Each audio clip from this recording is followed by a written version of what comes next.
When we are born, things start to influence our lives. Do you ever think about influences we accumulated before we were born?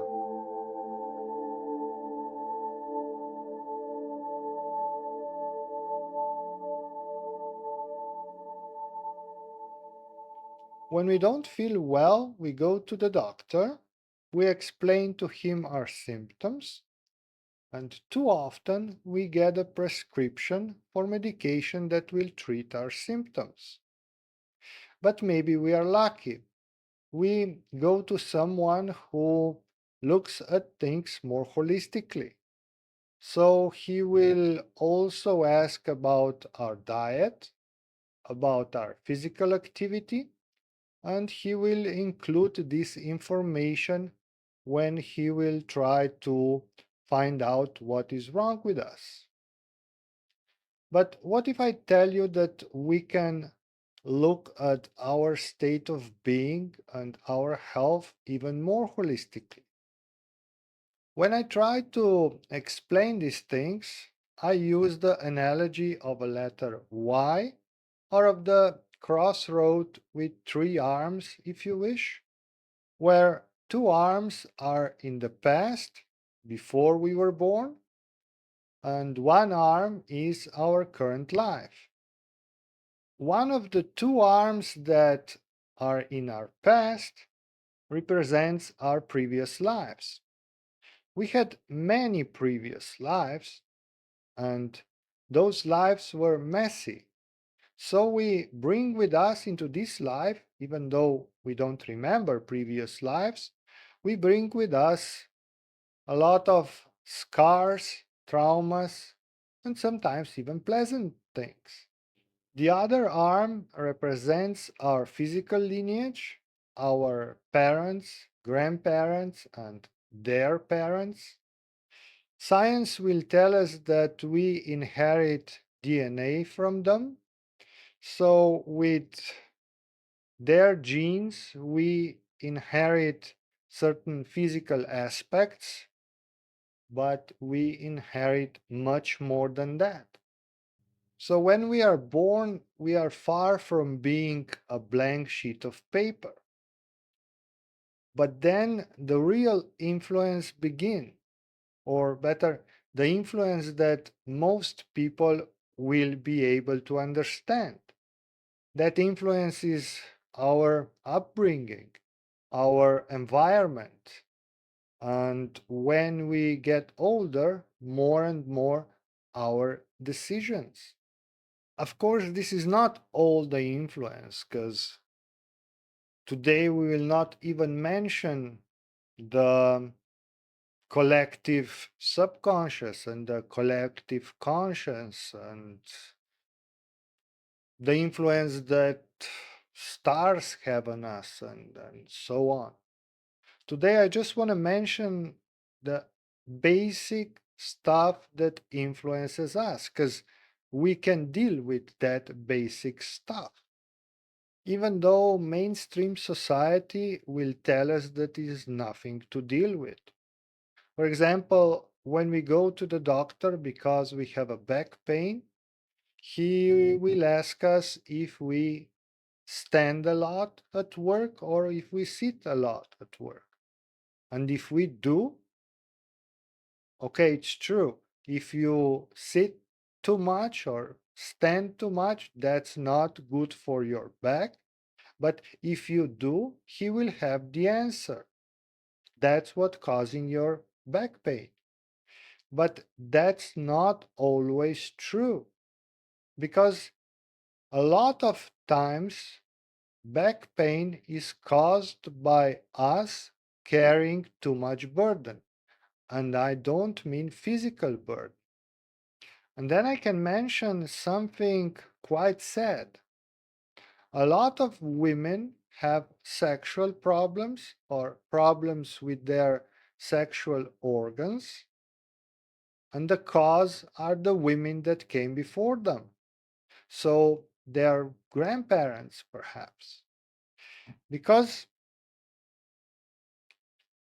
those women that came before them, lived in a world where being a woman was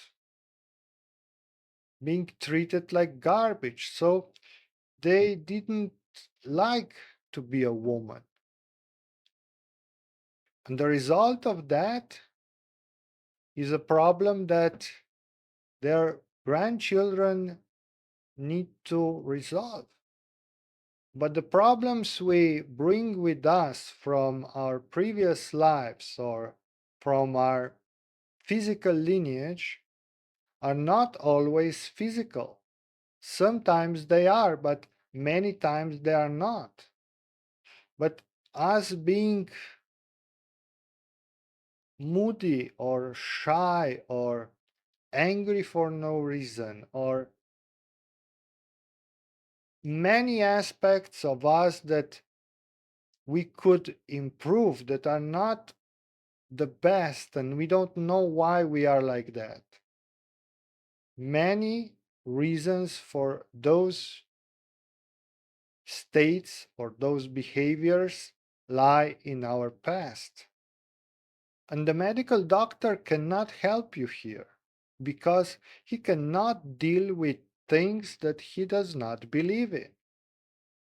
That's why, if you want to help yourself in these areas, you'll have to go to the shaman or to the healer because he deals with these sorts of things every day. But today, many people go to a shaman or a healer.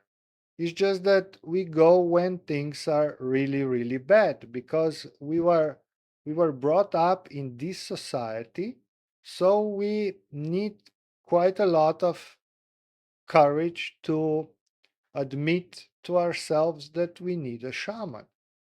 But when we finally go and when things are resolved, there is quite a relief. And that's why we make a mistake. We think, oh, we've done it. We are a new person. That is true in a way, but the reality is that there are endless possibilities to improve ourselves. We brought with us from previous lives so many things that can be healed or that can be improved. And that's true for our lineage as well.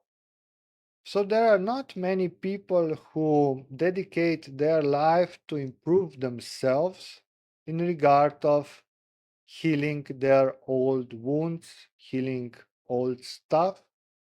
But that's fine because if we would dedicate all our time for the old stuff, we would miss all the new stuff because we came to this world to experience this life. But that does not mean that we should think that we are at the end of the road because the road is endless. And if we think that we are at the end of the road, we cannot go forward, even though we could go forward forever because the road is endless. And when we improve our life in this way, we don't improve only our current life, but we improve the life of our children because we will transmit to them through our genes the better life we achieved. And we also improve our other lives. Because if you remember, outside of this world, there is no time.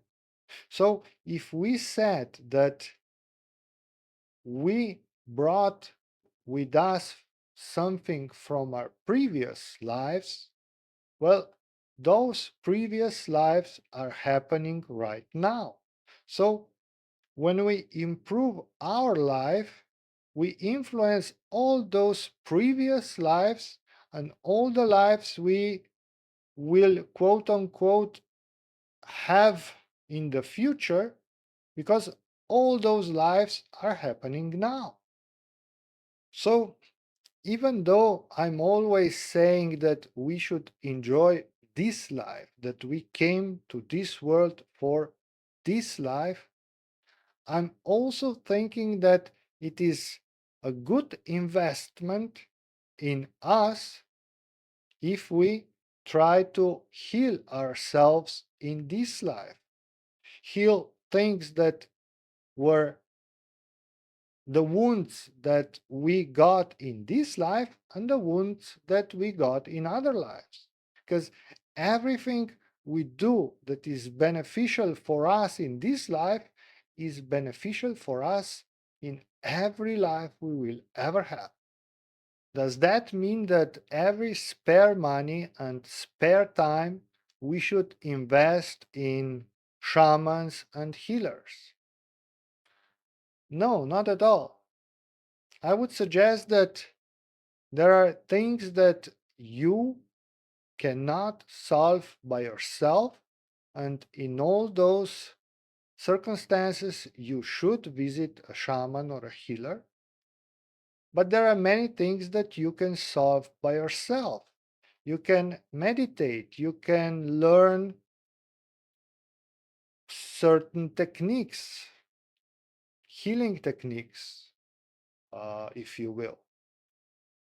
But there are certain things that you will never be able to deal by yourself because they are too personal. You will need to have another person that will help you, and that other person will be a shaman or a healer. How much money and time you should invest in that?